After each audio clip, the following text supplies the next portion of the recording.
Hi friends, എല്ലാവർക്കും PSC winning ഷോട്ട്സിൻ്റെ പുതിയൊരു ക്ലാസ്സിലേക്ക് സ്വാഗതം. നമ്മൾ ഇന്നത്തെ ക്ലാസ്സിൽ നോക്കാൻ പോകുന്നത് 2024 ജനുവരി മാസത്തെ കറണ്ട് അഫയേഴ്സ് ആണ് നമ്മൾ നോക്കാൻ പോകുന്നത്. ഒന്നാമത്തെ ചോദ്യം, 2024 ജനുവരിയിൽ സ്കൂൾ ഉച്ചഭക്ഷണ പദ്ധതി നടത്തിപ്പിന് ലൈസൻസ് നിർബന്ധമാക്കാൻ തീരുമാനിച്ച സംസ്ഥാനമാണ് കേരളം. 2024 ജനുവരിയിൽ സ്കൂൾ ഉച്ചഭക്ഷണ പദ്ധതി നടത്തിപ്പിന് ലൈസൻസ് നിർബന്ധമാക്കാൻ തീരുമാനിച്ച സംസ്ഥാനം കേരളമാണ്. രണ്ടാമത്തെ ചോദ്യം, ഇന്ത്യയിൽ പാലിയേറ്റീവ് കെയർ നയം പ്രഖ്യാപിക്കുന്ന ആദ്യ സംസ്ഥാനം കേരളമാണ്. ഇന്ത്യയിൽ പാലിയേറ്റീവ് കെയർ നയം പ്രഖ്യാപിക്കുന്ന ആദ്യ സംസ്ഥാനം കേരളം. മൂന്നാമത്തെ ചോദ്യം, 2024 നടക്കുന്ന 8ാമത് അന്താരാഷ്ട്ര പുഷ്പ കാർഷിക മേളയ്ക്ക് വേദിയാകുന്ന കേരളത്തിലെ ജില്ല വയനാട്. 2024 നടക്കുന്ന 8ാമത് അന്താരാഷ്ട്ര പുഷ്പ കാർഷിക മേളയ്ക്ക് വേദിയാകുന്ന കേരളത്തിലെ ജില്ല വയനാട്. നാലാമത്തെ ചോദ്യം, കേരളത്തിൽ ആദ്യമായി ഓൺലൈൻ ഗ്രാമസഭ സംഘടിപ്പിച്ച പഞ്ചായത്ത്. കേരളത്തിൽ ആദ്യമായി ഓൺലൈൻ ഗ്രാമസഭ സംഘടിപ്പിച്ച പഞ്ചായത്താണ് മലയൻകീഴ് പഞ്ചായത്ത്, തിരുവനന്തപുരം ജില്ല. കേരളത്തിൽ ആദ്യമായി ഓൺലൈൻ ഗ്രാമസഭ സംഘടിപ്പിച്ച പഞ്ചായത്ത് മലയൻകീഴാണ്, തിരുവനന്തപുരം ജില്ല. അഞ്ചാമത്തെ ചോദ്യം, സംസ്ഥാന നൈപുണ്യ വികസന മിഷന്റെ കീഴിൽ ആദ്യ ജില്ലാ നൈപുണ്യ വികസന കേന്ദ്രം നിലവിൽ വരുന്നത് പാപ്പനംകോടാണ്. പാപ്പനംകോട്, തിരുവനന്തപുരം. സംസ്ഥാന നൈപുണ്യ വികസന മിഷന്റെ കീഴിൽ ആദ്യ ജില്ലാ നൈപുണ്യ വികസന കേന്ദ്രം നിലവിൽ വരുന്ന എവിടെയാണ്? പാപ്പനംകോട്, തിരുവനന്തപുരം. ആറാമത്തെ ചോദ്യം,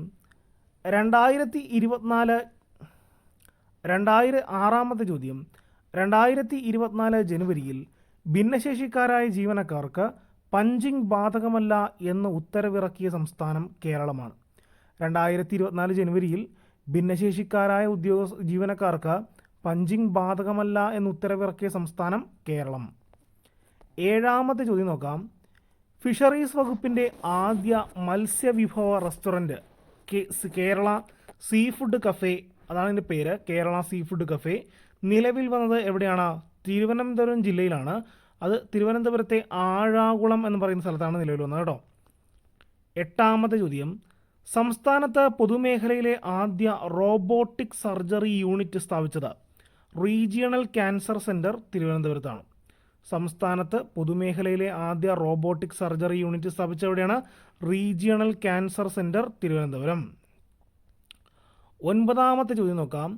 ഇന്ത്യയിൽ ആദ്യമായി ഡിജിറ്റൽ സാക്ഷരത കൈവരിക്കുന്ന നഗരസഭ കൊട്ടാരക്കരയാണ്. ഇന്ത്യയിൽ ആദ്യമായി ഡിജിറ്റൽ സാക്ഷരത കൈവരിക്കുന്ന നഗരസഭ കൊട്ടാരക്കര. പത്താമത്തെ ചോദ്യം, സംസ്ഥാനത്ത് ആദ്യ തുളസി വനം ആരംഭിച്ചത് കോന്നി ഇക്കോ ടൂറിസം, കേട്ടോ, അവിടെയാണ്. സംസ്ഥാനത്ത് ആദ്യ തുളസി വനം ആരംഭിച്ചത് കോന്നി ഇക്കോ ടൂറിസം. 11ാമത്തെ ചോദ്യം, സ്കൂൾ പാഠപുസ്തകങ്ങളിൽ ഭരണഘടനയുടെ ആമുഖം ഉൾപ്പെടുത്തുന്ന ആദ്യ സംസ്ഥാനം ഏതാണ്? കേരളം, കേട്ടോ. സ്കൂൾ പാഠപുസ്തകങ്ങളിൽ ഭരണഘടനയുടെ ആമുഖം ഉൾപ്പെടുത്തുന്ന ആദ്യ സംസ്ഥാനമാണ് കേരളം. 12ാമത്തെ ചോദ്യം, സൂക്ഷ്മ ചെറുകിട ഇടത്തരം സംരംഭങ്ങളെ 100 കോടി വിറ്റുവരവുള്ള ബിസിനസ്സുകളായി ഉയർത്തുന്നതിനുള്ള പദ്ധതിയാണ് മിഷൻ 1000. സൂക്ഷ്മ ചെറുകിട ഇടത്തരം സംരംഭങ്ങളെ 100 കോടി വിറ്റുവരവുള്ള ബിസിനസ്സുകളായി ഉയർത്തുന്നതിനുള്ള പദ്ധതിയാണ് മിഷൻ 1000. 13ാമത്തെ ചോദ്യം, സാമൂഹ്യനീതി വകുപ്പിന് കീഴിൽ കേരള സാമൂഹിക സുരക്ഷാ മിഷന്റെ നേതൃത്വത്തിൽ ആരംഭിച്ച ഡിമെൻഷ്യ, അൾഷിമേഴ്സ് ബാധിച്ച വയോജനങ്ങൾക്കായി രൂപീകരിച്ച സൗഹൃദ കേരളം പദ്ധതിയാണ് ഓർമ്മത്തോണി, കേട്ടോ, ഓർമ്മത്തോണി. 14ാമത്തെ ചോദ്യം, 2023 ഓടക്കുഴൽ അവാർഡ് നേടിയത് N. ഗോപികൃഷ്ണൻ. ഇമ്പോർട്ടൻ്റ് ആയിട്ടുള്ള ചോദ്യമാണ്. 2023 ഓടക്കുഴൽ അവാർഡ് നേടിയത് N. ഗോപികൃഷ്ണൻ.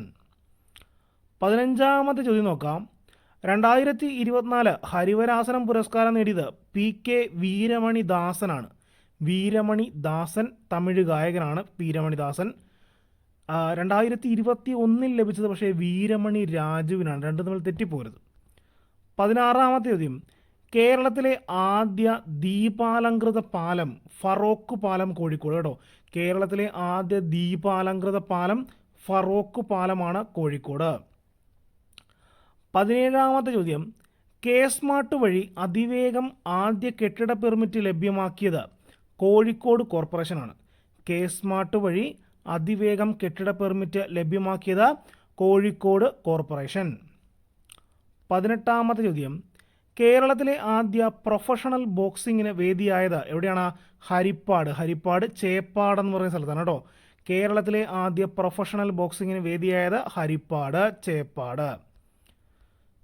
19ാമത്തെ ചോദ്യം, വിവിധ ആവശ്യങ്ങൾക്കായി പഞ്ചായത്തിൽ എത്തുന്നവരെ സഹായിക്കാൻ റോബോട്ടിനെ നിയമിച്ച കേരളത്തിലെ ആദ്യ തദ്ദേശ സ്വയംഭരണ സ്ഥാപനം എലിക്കുളം ഗ്രാമപഞ്ചായത്താണ്. കോട്ടയം ജില്ലയിലാണ് എലിക്കുളം ഗ്രാമപഞ്ചായത്ത്.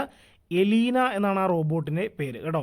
വിവിധ ആവശ്യങ്ങൾക്കായി പഞ്ചായത്തിൽ എത്തുന്നവരെ സഹായിക്കാൻ റോബോട്ടിനെ നിയമിച്ച കേരളത്തിലെ ആദ്യ തദ്ദേശ സ്വയംഭരണ സ്ഥാപനമാണ് എലിക്കുളം ഗ്രാമപഞ്ചായത്ത്, കോട്ടയം ജില്ല. എലീന എന്നാണ് ആ റോബോട്ടിൻ്റെ പേര്. 20ാമത്തെ ചോദ്യം, മൃഗങ്ങൾ, സസ്യങ്ങൾ, മനുഷ്യർ എന്നിവയുടെ സമ്പൂർണ്ണ ആരോഗ്യ പരിരക്ഷ ഉറപ്പാക്കുന്ന സമഗ്ര ആരോഗ്യ പദ്ധതിയാണ് ഏകാരോഗ്യ പദ്ധതി കേട്ടോ. ഏകാരോഗ്യ പദ്ധതി.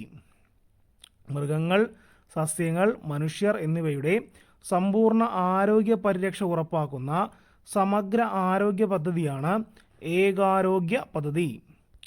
21ാമത്തെ ചോദ്യം, അന്താരാഷ്ട്ര കായിക ഉച്ചകോടിയുടെ ഭാഗമായി എല്ലാവർക്കും കായികക്ഷമത എന്ന ലക്ഷ്യത്തോടെ കേരളത്തിൽ ഒന്നാകെ നടപ്പാക്കുന്ന പരിപാടിയാണ് കെ വാക്ക്. അന്താരാഷ്ട്ര കായിക ഉച്ചകോടിയുടെ ഭാഗമായി എല്ലാവർക്കും കായികക്ഷമത എന്ന ലക്ഷ്യത്തോടെ കേരളത്തിൽ ഒന്നാകെ നടപ്പാക്കുന്ന പരിപാടിയാണ് കെ വാക്ക്. 22ാമത്തെ ചോദ്യം, ആൻറ്റിബയോട്ടിക്കുകളുടെ അമിത ഉപയോഗം എന്നാണ് കേട്ടോ. അമിത ഉപയോഗം തടയാൻ വേണ്ടി കേരളത്തിൽ ആരംഭിച്ച പരിശോധനയാണ് ഓപ്പറേഷൻ അമൃത്. ആൻറ്റിബയോട്ടിക്കുകളുടെ അമിത ഉപയോഗം തടയാൻ വേണ്ടി കേരളത്തിൽ ആരംഭിച്ച പരിശോധന ഓപ്പറേഷൻ അമൃത്. 23ാമത്തെ ചോദ്യം, സ്കൂൾ വിദ്യാർത്ഥികൾക്ക് കോടതി വ്യവഹാരങ്ങളും വാദപ്രതിവാദങ്ങളും നേരിൽ കണ്ട് മനസ്സിലാക്കാൻ ഒരുക്കിയ പുതിയ പദ്ധതിയാണ് സംവാദ. സ്കൂൾ വിദ്യാർത്ഥികൾക്ക് കോടതി വ്യവഹാരങ്ങളും വാദപ്രതിവാദങ്ങളും നേരിൽ കണ്ട് മനസ്സിലാക്കാൻ ഒരുക്കിയ പുതിയ പദ്ധതി സംവാദ. 24ാമത്തെ ചോദ്യം, ജാർസുഗുഡ താപവൈദ്യുത പദ്ധതി എന്നാണ് കേട്ടോ. സ്പെല്ലിംഗ് മിസ്റ്റേക്ക് സംഭവിച്ചാണ്. ജാർസുഗുഡ താപവൈദ്യുത പദ്ധതി നിലവിൽ വരുന്നത് എവിടെയാണ്? ഒഡീഷയിലാണ് കേട്ടോ. ഒഡീഷ. പക്ഷേ ജാദുഗുഡ എന്ന് പറയുന്ന ഒരു യുറേനിയം ഖനിയുണ്ട്, അത് ജാർഖണ്ഡിലാണ് കേട്ടോ. ജാദുഗുഡ യുറേനിയം ഖനി ജാർഖണ്ഡ്, ജാർസുഗുഡ താപവൈദ്യുത പദ്ധതി ഒഡീഷയിലാണ്. 25ാമത്തെ ചോദ്യം, ഏത് രാജ്യത്തേക്കാണ് ബ്രഹ്മോസ് മിസൈൽ ആദ്യമായി കയറ്റുമതി ചെയ്യുന്നത്? ഫിലിപ്പൈൻസിലേക്കാണ് കേട്ടോ. ബ്രഹ്മോസ് എന്നാണ്. ഏത് രാജ്യത്തേക്കാണ് ബ്രഹ്മോസ് മിസൈൽ ആദ്യമായി കയറ്റുമതി ചെയ്യുന്നത്? ഫിലിപ്പൈൻസ്. 26ാമത്തെ ചോദ്യം, ഹരിത ഹൈഡ്രജൻ നിർമ്മിക്കുന്ന രാജ്യത്തെ ആദ്യത്തെ പ്ലാന്റ് നിലവിൽ വരുന്നത് എവിടെയാണ്? ജാംനഗർ, ഗുജറാത്ത്. ജാംനഗർ, ഗുജറാത്ത്. 27ാമത്തെ ചോദ്യം, ശുദ്ധമായ ഊർജം പ്രോത്സാഹിപ്പിക്കുന്നതിനായി ഗ്രീൻ ഹൈഡ്രജൻ നയം നടപ്പിലാക്കാൻ ഉത്തരവിട്ട സംസ്ഥാനം അത് ഉത്തർപ്രദേശാണ് കേട്ടോ. ശുദ്ധമായ ഊർജം പ്രോത്സാഹിപ്പിക്കുന്നതിനായി ഗ്രീൻ ഹൈഡ്രജൻ നയം നടപ്പിലാക്കാൻ ഉത്തരവിട്ട സംസ്ഥാനം ഉത്തർപ്രദേശ്. 28ാമത്തെ ചോദ്യം, പെൺകുട്ടികൾ മാത്രമുള്ള ഇന്ത്യയിലെ ആദ്യത്തെ സൈനിക സ്കൂൾ അടുത്തിടെ എവിടെയാണ് ഉദ്ഘാടനം ചെയ്തത്? ഉത്തർപ്രദേശ്. 29ാമത്തെ ചോദ്യം, ഇന്ത്യയിലെ സ്ത്രീകൾക്ക് ജോലി ചെയ്യാൻ ഏറ്റവും മികച്ച നഗരമായി തിരഞ്ഞെടുത്തത് ചെന്നൈ. 30ാമത്തെ ചോദ്യം, ഇന്ത്യയിലെ ആദ്യ ഡാർക്ക് സ്കൈ റിസർവ് പാർക്ക് എവിടെയാണ്? പഞ്ച് കടുവ റിസർവ്, മഹാരാഷ്ട്ര. ഇന്ത്യയിലെ ആദ്യത്തെ ഡാർക്ക് സ്കൈ റിസർവ് പാർക്ക് എവിടെയാണ്? പഞ്ച് കടുവ റിസർവ് പാർക്ക്, മഹാരാഷ്ട്ര.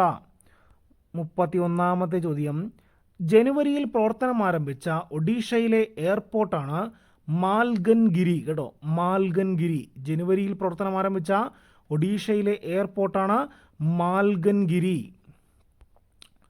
32ാമത്തെ ചോദ്യം, 16ാം ധനകാര്യ കമ്മീഷൻ ചെയർമാൻ ആര്? അരവിന്ദ് പനഗരിയ. നമുക്കറിയാവുന്നൊരു വ്യക്തിയാണ് അരവിന്ദ് പനഗരിയ. 16ാം ധനകാര്യ കമ്മീഷൻ ചെയർമാനാണ് അരവിന്ദ് പനഗരിയ. ഈ കമ്മീഷനിലേക്ക് മലയാളിയായ ആനി ജോർജ് മാത്യു ഉൾപ്പെടുന്ന 4 പേരെ അംഗങ്ങളായി നിയമിച്ചിട്ടുണ്ട് കേട്ടോ. ആനി ജോർജ് മാത്യു ഉണ്ട്, മലയാളിയായിട്ടുള്ള ആനി ജോർജ് മാത്യുവും ഈ 16ാം ധനകാര്യ കമ്മീഷനിൽ അംഗമാണ്. 33ാമത്തെ ചോദ്യം, ഇന്ത്യയിലെ മികച്ച ടൂറിസം വില്ലേജിനുള്ള ഗോൾഡൻ വില്ലേജ് പുരസ്കാരം ലഭിച്ച കാന്തല്ലൂരിൻ്റെ ഇന്റർനാഷണൽ ബ്രാൻഡ് അംബാസിഡർ ആരാണ്? ജിതേഷ് ജി കേട്ടോ, ജിതേഷ് ജി ഇമ്പോർട്ടൻ്റ് ആണ്, ജിതേഷ് ജി. 34-ാമത്തെ ചോദ്യം, ആരുടെ ജന്മദിനത്തോടനുബന്ധിച്ചാണ് രാജ്യത്ത് 525 രൂപയുടെ നാണയം പുറത്തിറക്കിയത്? മീരാഭായ് കേട്ടോ. ആരുടെ ജന്മദിനത്തോടനുബന്ധിച്ചാണ് രാജ്യത്ത് 525 രൂപ നാണയം പുറത്തിറക്കിയത്? മീരാഭായ് കേട്ടോ, മീരാഭായ്. 35-ാമത്തെ ചോദ്യം, രാജ്യത്തിന് റാംസർ സൈറ്റുകളുടെ അതുല്യമായ സംരക്ഷണ മൂല്യങ്ങൾ പ്രോത്സാഹിപ്പിക്കുന്നതിനായി 2023-24 ബജറ്റിൽ പ്രഖ്യാപിച്ച പദ്ധതിയാണ് അമൃത് ധരോഹർ കേട്ടോ. രാജ്യത്ത് റാംസർ സൈറ്റുകളുടെ അതുല്യമായ സംരക്ഷണ മൂല്യങ്ങൾ പ്രോത്സാഹിപ്പിക്കുന്നതിനായി 2023-24 ബജറ്റിൽ പ്രഖ്യാപിച്ച പദ്ധതിയാണ് അമൃത് ധരോഹർ കേട്ടോ, അമൃത് ധരോഹർ. 36-ാമത്തെ ചോദ്യം, വൈ ഭാരത് മാറ്റേഴ്സ് എന്ന പുസ്തകത്തിൻ്റെ രചയിതാവ് എസ് ജയശങ്കറാണ് കേട്ടോ. നമ്മുടെ വിദേശകാര്യമന്ത്രിയായ എസ് ജയശങ്കറിൻ്റെ പുസ്തകമാണ് വൈ ഭാരത് മാറ്റേഴ്സ്. 37-ാമത്തെ ചോദ്യം, വംശനാശ ഭീഷണി നേരിടുന്ന കഴുകന്മാരെ സംരക്ഷിക്കാൻ ബോംബെ നാച്ചുറൽ ഹിസ്റ്ററി സൊസൈറ്റി സെൻറ്ററും മഹാരാഷ്ട്ര വനം വകുപ്പും ചേർന്ന് നടപ്പിലാക്കുന്ന പദ്ധതിയാണ് ഏതാണ്? ജഡായു കേട്ടോ, ജഡായു എന്ന് പറയുന്ന പദ്ധതിയാണ്. വംശനാശ ഭീഷണി നേരിടുന്ന കഴുകന്മാരെ സംരക്ഷിക്കാൻ ബോംബെ നാച്ചുറൽ ഹിസ്റ്ററി സൊസൈറ്റി സെൻറ്ററും മഹാരാഷ്ട്ര വനം വകുപ്പും ചേർന്ന് നടപ്പാക്കുന്ന പദ്ധതിയാണ് ജഡായു കേട്ടോ, ജഡായു. 38-ാമത്തെ ചോദ്യം, ടെലികോം റെഗുലേറ്ററി അതോറിറ്റി ചെയർപേഴ്സൺ ട്രായിയുടെ ഇപ്പോഴത്തെ ചെയർപേഴ്സൺ ആണ് ആരെന്ന് പറഞ്ഞാൽ അനിൽ കുമാർ ലഹോട്ടി കേട്ടോ, അനിൽ കുമാർ ലഹോട്ടി. 39-ാമത്തെ ചോദ്യം, 2024 ജനുവരിയിൽ അറബിക്കടലിൽ കടൽ കൊള്ളക്കാരിൽ നിന്നും ഇന്ത്യൻ നാവികസേന മോചിപ്പിച്ച ലൈബീരിയൻ ചരക്ക് കപ്പലാണ് MV ലില നോർഫോക്ക് കേട്ടോ, MV ലില നോർഫോക്ക്. 2024 ജനുവരിയിൽ അറബിക്കടലിൽ കടൽ കൊള്ളക്കാരിൽ നിന്നും ഇന്ത്യൻ നാവികസേന മോചിപ്പിച്ച ലൈബീരിയൻ ചരക്ക് കപ്പലാണ് MV ലില നോർഫോക്ക്. 40-ാമത്തെ ചോദ്യം, ബഹുഭാഷാ വിദ്യാഭ്യാസം പ്രോത്സാഹിപ്പിക്കുന്നതിന് വേണ്ടി കേന്ദ്ര സർക്കാർ ആരംഭിച്ച ആർട്ടിഫിഷ്യൽ ഇൻ്റലിജൻസ് ആപ്ലിക്കേഷനാണ് അനുവാദിനി കേട്ടോ, അനുവാദിനി എന്നാണ്. ബഹുഭാഷാ വിദ്യാഭ്യാസം പ്രോത്സാഹിപ്പിക്കുന്നതിന് വേണ്ടി കേന്ദ്ര സർക്കാർ ആരംഭിച്ച ആർട്ടിഫിഷ്യൽ ഇൻ്റലിജൻസ് ആപ്ലിക്കേഷനാണ് അനുവാദിനി. 41-ാമത്തെ ചോദ്യത്തിലേക്ക് പോകാം. രാജ്യത്തെ 1 കോടി വീടുകൾ പുരപ്പുര സൗരോർജ്ജ പാനലുകൾ സ്ഥാപിക്കുക, പുരയ്ക്ക് മേളിൽ സൗരോർജ്ജ പാനലുകൾ സ്ഥാപിക്കുക എന്ന ലക്ഷ്യത്തോടെയുള്ള കേന്ദ്ര സർക്കാരിൻ്റെ പദ്ധതിയാണ് പ്രധാനമന്ത്രി സൂര്യോദയ യോജന കേട്ടോ, പ്രധാനമന്ത്രി സൂര്യോദയ യോജന. രാജ്യത്തെ 1 കോടി വീടുകളുടെ മേലിൽ സൗരോർജ്ജ പാനൽ സ്ഥാപിക്കാനായിട്ട് കൊണ്ടുവന്ന പദ്ധതിയാണ് പ്രധാനമന്ത്രി സൂര്യോദയ യോജന. 42-ാമത്തെ ചോദ്യം, ഇന്ത്യയിലെ ആദ്യ ബഹുഭാഷ നിർമ്മിത ബുദ്ധി പ്ലാറ്റ്ഫോമാണ് കൃത്രിം കേട്ടോ, ഇന്ത്യയിലെ ആദ്യ ബഹുഭാഷ നിർമ്മിത ബുദ്ധി പ്ലാറ്റ്ഫോം കൃത്രിം. 43-ാമത്തെ ചോദ്യം, ഉപഗ്രഹങ്ങളെ എത്തിക്കുന്ന റോക്കറ്റുകളെ മറ്റു രീതിയിൽ വീണ്ടും പ്രയോജനപ്പെടുത്താനുള്ള ISRO പദ്ധതിയാണ് POEM-3 കേട്ടോ. ഉപഗ്രഹങ്ങളെ എത്തിക്കുന്ന റോക്കറ്റുകളെ മറ്റു രീതിയിൽ വീണ്ടും പ്രയോജനപ്പെടുത്താനുള്ള ISRO പദ്ധതിയാണ് POEM-3. 44, ബ്ലാക്ക് ഹോളുകളെക്കുറിച്ച് പഠിക്കുന്നതിന് വേണ്ടി ഉപഗ്രഹം വിക്ഷേപിക്കാൻ തീരുമാനിച്ച 2ാമത്തെ രാജ്യമാണ് ഇന്ത്യ കേട്ടോ. ബ്ലാക്ക് ഹോളുകളെക്കുറിച്ച് പഠിക്കുന്നതിന് വേണ്ടി ഉപഗ്രഹം വിക്ഷേപിച്ച 2ാമത്തെ രാജ്യമാണ് ഇന്ത്യ, വിക്ഷേപിച്ച 2ാമത്തെ രാജ്യമാണ് ഇന്ത്യ. 45-ാമത്തെ ചോദ്യം, ഹെപ്പറ്റൈറ്റിസ് എ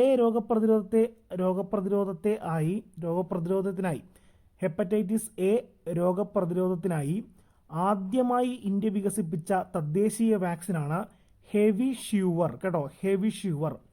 ഹെപ്പറ്റൈറ്റിസ് എ രോഗപ്രതിരോധത്തിനായി ആദ്യമായി ഇന്ത്യ വികസിപ്പിച്ച തദ്ദേശീയ വാക്സിനാണ് ഹെവിഷ്യൂവർ. 46-ാമത്തെ ചോദ്യം, ഇന്ത്യ തദ്ദേശീയമായി വികസിപ്പിച്ച യുദ്ധക്കപ്പലാണ് INS ഇംഫാൽ കേട്ടോ, INS ഇംഫാൽ.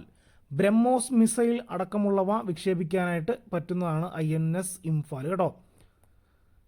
46-ാമത്തെ ചോദ്യം, ആവശ്യക്കാർക്ക് നിയമോപദേശം ലഭ്യമാക്കാൻ കേന്ദ്ര നിയമ മന്ത്രാലയം ആരംഭിച്ച ന്യായ സേതു ടോൾ ഫ്രീ നമ്പറാണ് 14454 കേട്ടോ, 14484 എന്ന് പറയുന്ന ടോൾ ഫ്രീ നമ്പർ. ആവശ്യക്കാർക്ക് നിയമോപദേശം ലഭിക്കാൻ കേന്ദ്ര നിയമ മന്ത്രാലയം ആരംഭിച്ച ന്യായ സേതു ടോൾ ഫ്രീ നമ്പറാണ് 14454 കേട്ടോ. 47ാമത്തെ ചോദ്യം നോക്കാം.